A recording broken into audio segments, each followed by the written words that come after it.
And we're back. My name is Laura. Today we are going to be discussing, are past lives real? This is a really good question. I was raised Catholic, so was my husband. But what we were taught was that you only live one life.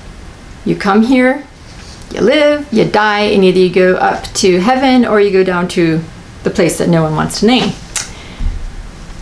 When I started to learn about other religions and other things in life, I was introduced to past lives. And I didn't think a whole lot about it. Yeah, okay, whatever. Some people believe that. I really didn't until I started to get close to my husband.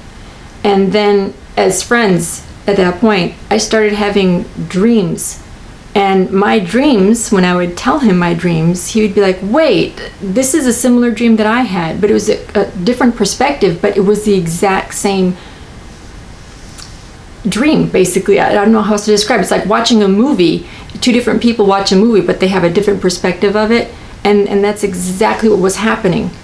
And it explained a lot of things that were taking place in my life and how we connected on a different level. So that's how I started to really believe in past lives and how they can affect us, if they even do affect us people. Sometimes, I don't know if they do or not, but for me it did. And I'd like for my husband to share his thoughts on this. Of course, you won't see him. You're only going to see me, but you'll get to hear his voice. So, Hun, what are your thoughts, or what would you like to share with the individuals who are watching about past lives? Well, you stressed that we were raised Catholic, but we're still Catholics. Right, we're still Catholic. And we raised our family Catholic. Yes. As Catholics as well, because you were guided by Mother Mary to do so. That's correct. Not that you thought about leaving the Catholic Church. No. I want to make that clear as well. Right? Never did. Has not crossed my mind. All right. Well, it was similar for me. The person that introduced me to the teachings told me about past lives. And I thought, it was someone I respected, but I thought he had lost his mind. And for a long time, I just tried to ignore the whole thing because it didn't make any sense to me based on the way I was brought up. Then certain things started happening with me as well that made me realize, and this is before I even met you, before I even knew you. Mm-hmm. You know, not realize, but I started to question, okay, maybe the things that I've learned are just the basics. Maybe there's more to this than I actually am making myself open to. And that's when I prayed on it and started to tell Jesus, well, if this is wrong, let me know, get me out of here. But at the same time, I want to make sure that if you're leading me down a new path, I want to be open to it. Mm-hmm. And so many years later, like a long time, I'm still on this path. Jesus hasn't told me to leave it yet. So there must be something good about it. But mm-hmm. That's my story too about past life. It's or my perspective on past life. It sounded ridiculous. So. Now, what are some things that people might want to pay attention to even know if they're having an experience from a past life? Like for me, it's usually in dreams, and sometimes I have those deja vu type moments where, wait, I've been here before. This is very familiar to me. Or I meet someone, I'm like, gosh, I feel like I've known that person forever, but I literally just met them. Those are things that happen to me. Is there anything else that you could explain that someone might pay attention to? And you just give them clues. And that's called resonance. And that's one way of identifying if you want to be open to past life, the idea of past life, the idea of resonance, where you could be somewhere and it just feels familiar, like you've been there. And you could literally walk, like, you and I had this experience where there was just one building where we could describe the building and where the kitchen was and where this was, and then we'd walk and say, oh, okay, we didn't even know there was a room here. It wasn't a place that we're familiar with, but so we saw that. Right. And that's because we know, okay, we've been here before. So people experience that. You might go to a city, right? Or a town or a country. You just feel drawn to it. When you get there, you just feel at home. Possible past life. So that's called resonance. Or again, you meet people. They just feel that you know. Somehow you just feel like you know this individual. You're that close. And it could be the other way, where you just despise the person. You want nothing to do with the person. You call it vibes, right? Yes. It could be good vibes or bad vibes or negative vibes. So that's one called resonance. But to me, the bigger issue is, why would anybody even want to know about their past life? That's a very good question. For me, I because I was still not very open to past lives, but I did have some fears. And one of them is the fear of the dark. And I talked with my husband shortly after we'd been married for maybe 2 or 3 years, and I just started asking questions because he would always just frighten me. He scared me on purpose. He would stand behind the door and wait for me to come into the room and go, "Wah!" And I would just get so terrified, especially if the room was dark. I always turn on lights. I always had night lights on. I just don't ever leave me in the dark. And I often wondered why that was. And one night when my husband and I were talking, I was thankful one of these Sunday masters had come through and said that the reason why is because in a past life, as a little girl, I had been abducted and they kept me in a very small, dark room. And they would torture me in different ways. And one of them, which explained another fear, was they'd just take me over to bodies of water and just throw me in and see if I could swim or if I'd drown. So that explained 2 fears that I had, one of the dark and one of water. And then the water one is still continuing because just in the past year, my husband told me of a dream he had, which was a past life, a previous embodiment that he saw, where we were swimming out in the ocean and he was trying to get to me and I ended up drowning. So that explains part of my fear of water and why I've always been afraid of water, especially dark, murky water. I just don't like it. I won't go near it. It's very frightening for me still, but at least I know why it happened, and it was able to help me to get over some of that fear so I could walk into our pond to feed fish that we have in there that were in a cage. So it's helpful. For me, it was helpful. And now being alone in the dark has gotten better as well. I can walk into a dark room and not be scared. Yeah, she's not scared anymore. Mm-mm. I can't scare her. Well, I still scare her, but not the same way. It's not the same anymore. It's different. So they've helped me to start to overcome these fears that I have had since. Now, I'll just put my disclaimer in there. Okay. When I used to scare you, when I knew you were scared of the dark, it's because they say in psychology you're supposed to face your fears. Mr. Psychologist here. He's not just a scientist. He also studied psychology. I just said face your fears. I was trying to help you get over the fear. But facing that fear did not help me. It made it worse. So I apologize again for my ignorance. Thank you for apologizing for the traumatic experiences. So for you, that's one thing, right? Right. I've read that there are people that get caught up in their past life. Mm-hmm. You know, which this is a negative aspect of past life.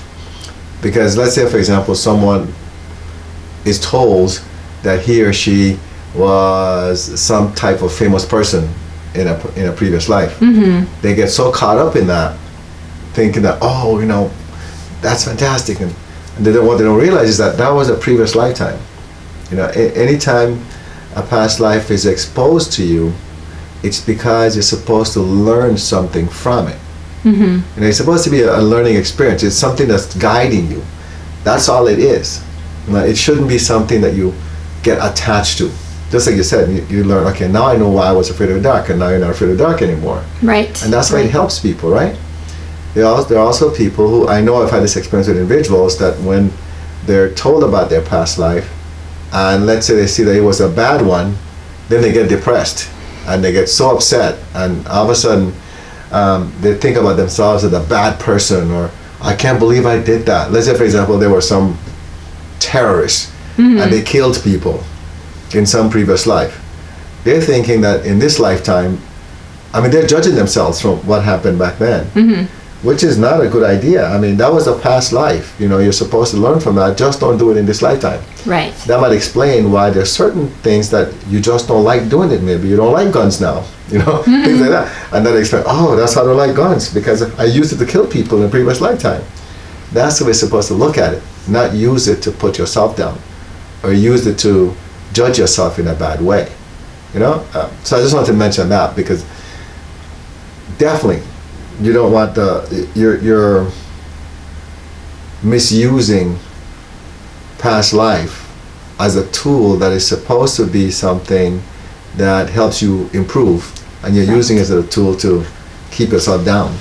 Right. You're supposed Not to you, but anybody, right? You're right. It's supposed to be used as a way to help you in your growth, the growth of your soul, so you can continue on and move on and do what you're supposed to do with balancing whatever you may have to balance in life. Right. I still don't know the purpose of the one past life where you saw me as this big overweight guy. What was that one? I had like a lot of women or something. I was married to you, and I was more so like a house slave, if anything, and always cooking and cleaning for you. And I loved you, and I didn't want anything bad to happen to you. But he was overweight, and he was like, I think they're called pimps. He had all these women around all the time, and he was doing business with them. Well, you were a boss over these ladies, and they'd go and give pleasure to men. I think that's what. Oh, the prostitute people? Yes. And I'm their boss? Yes. And you always had these shady dealings going on in that one that I saw. And I was like, what was man, the point of that one? I don't know. I don't remember. That was so many years ago. Yeah, you're supposed to learn from all of them. Right. Right. I haven't learned my lesson from that one. Well, hey, What? I've had so many of these previous lives shown to me in dreams that I think I've learned my lesson. Like I used to have a lot of low back pain. A lot of low back pain. And I often wondered why it would be so bad. And after I had our last child, our 7th child, I had such an intense back pain. I couldn't move in any position that didn't hurt. And my husband came downstairs and he said, I was told why you have all that back pain. And it's because you owned a brothel and you were a prostitute in a past life. And you've always had this challenge of abusing sex in different ways. So now this is your karma. This is how you're paying for it. I was like, oh God, please, this hurts so bad. It was really bad. But you know what? Knowing that and starting to decree more for me helped. And now if I get back pain, it is so minor, and it goes away quickly. It's not like it used to be. I mean, it used to be debilitating. I couldn't do anything. And that's before I embraced the healing part. Yes, that was before my husband really started to embrace these things. Exactly. I would be there suffering. So they might be thinking, why didn't you just heal her? Well, that was before he did that. So I my refuse to do mother-in-law, that. my mother-in-law would come, here, take some Tylenol now. Oh, here, Right. take some Advil now. Exactly.